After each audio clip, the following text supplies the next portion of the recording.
Hey, Eric with you. Thanks so much for joining me again. I have something really fun today for you. I think you'll like this, and you can do this with your children anywhere, really. Sometimes we do it at the dinner table or for car rides or just when we're maybe going for a walk, spending some time together. But I call it creative stimulation or just mind provoking thoughts we're trying to work on here with our children. And I just come up with some questions you can ask your children that will get their mind probing, stimulating that creative part of their mind. And I think that's so important for kids. Today everything is so structured that and of course with the electronics, the surge of the electronics, so much is structured in their lives that they're not using that creative side nearly as much as they should be. And so I've come up with some questions you can ask your children, and you can come up with your own too, but I just wanted to give you some examples to get you going here.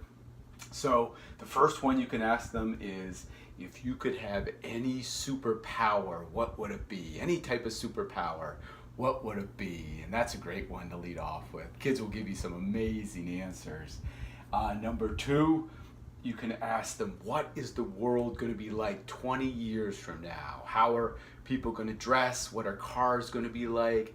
What is school going to be like? I mean, there's a lot of offshoots of this one you can go with, but how is the world going to be different in 20 years? Number three, I have, if you had only one wish, what would that wish be and why? Anything in the world, anything you want, what would that be and why would it be that? Number four, if you could be any type of animal, what type would you be? That's a good one too. You'll get a lot of interesting answers, which I think is telling of their personality also. An interesting question, a deep question below the surface. Number five, I like this one too, very thought-provoking.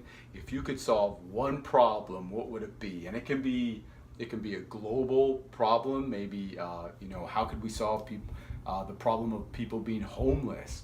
Or it could be more of a relative problem for your child. How could they maybe have less homework from school, something to that effect. So you can go to either extreme with that one, solve one problem. Number six kind of builds on that. And I like this too because it starts to really give them a sense of empathy also. If you could help one person, who would that person be and why would you help that person? And maybe what would you do to help them? So that's an interesting one also.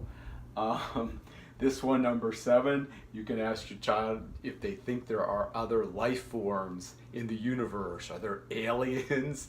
Are we the only ones here, or are there other people? And again, you can build on this. Where do they live? How do they live? What do they look like? So that could go on and on for days potentially.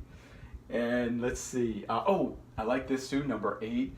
If you could make one change about yourself. So ask your child, if you could change anything about yourself, what would you change?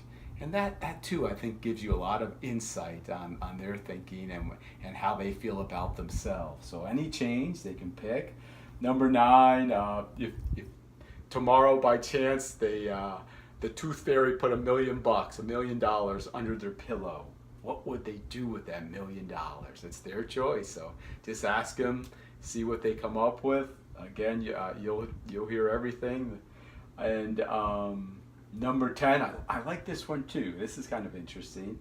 You can ask your child, what would you like other people to say about you when you're not around? So that can be their friends, their teachers, you as their parents. What would you like other people to say about you when they're not around? So again, very thought-provoking, have to really get creative with some of these answers, but I think it is. I think it's so healthy for kids to think in this sort of manner. So I hope that helps.